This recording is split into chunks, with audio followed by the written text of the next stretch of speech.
ನಮಸ್ಕಾರ Karnataka. Panchayat development ಆಫೀಸರ್ಗಾಗಿ April 2024ರಲ್ಲಿ ಅರ್ಜಿ ಆಹ್ವಾನ ಮಾಡಲಾಗಿತ್ತು. ಇದೀಗ ರಾಜ್ಯ ಸರ್ಕಾರ ವಯೋಮಿತಿ ಸಡಿಲಿಕೆ 3 ವರ್ಷ ಹೆಚ್ಚಿಸಿರುವುದರಿಂದ ಮತ್ತೊಮ್ಮೆ ಅರ್ಜಿ ಸಲ್ಲಿಸಲು ಅವಕಾಶ ನೀಡಲಾಗಿದೆ. ಹುದ್ದೆ ಹೆಸರು ಪಂಚಾಯತ್ ಡೆವಲಪ್ಮೆಂಟ್ ಆಫೀಸರ್. ಯಾರ್ಯಾರವಾಗ ಜಾಬ್ ಅಪ್ಲೈ ಮಾಡಿಲ್ವೋ ಈಗ ಒಳ್ಳೆ ಸದುಪಯೋಗ ಇದೆ. ಡಿಗ್ರಿ ಆದವರು ಜಾಬ್ ಅಪ್ಲೈ ಮಾಡ್ಕೊಳ್ಳಿ.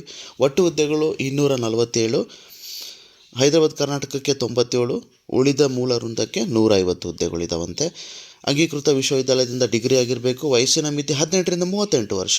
ಅರ್ಜಿ ಶುಲ್ಕ ಸಾಮಾನ್ಯ ವರ್ಗ ಅಭ್ಯರ್ಥಿಗಳಿಗೆ 600, 2A 2B 3A 3B ಅಭ್ಯರ್ಥಿಗಳಿಗೆ 300, ಮಾಜಿ ಸೈನಿಕ ಅಭ್ಯರ್ಥಿಗಳಿಗೆ 50, SC ST ಅಂಗವಿಕಲ ಪ್ರವರ್ಗ ಅಭ್ಯರ್ಥಿಗಳಿಗೆ ಶುಲ್ಕದಲ್ಲಿ ವಿನಾಯಿತಿ. ಸ್ಪರ್ಧಾತ್ಮಕ ಪರೀಕ್ಷೆ ನಡೆಸಿ ನೇಮಕಾತಿ ಮಾಡ್ತಾರಂತೆ. ಅರ್ಜಿ ಸಲ್ಲಿಸುವ ವಿಧಾನ ಆನ್ಲೈನ್. ಅರ್ಜಿ ಸಲ್ಲಿಸಲು ಪ್ರಾರಂಭ ದಿನಾಂಕ 18 ಸೆಪ್ಟೆಂಬರ್. ಅರ್ಜಿ ಸಲ್ಲಿಸಲು ಕೊನೆಯ ದಿನಾಂಕ 3 ಅಕ್ಟೋಬರ್. ಕೆಳಗೆ ಕೊಟ್ಟಿರುವ ವೆಬ್ಸೈಟ್ ಪ್ರವೇಶಿಸಿ ಅರ್ಜಿ ಸಲ್ಲಿಸಬೇಕಾಗಿ ವಿನಂತಿ.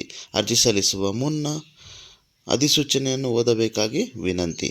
ಧನ್ಯವಾದಗಳೊಂದಿಗೆ.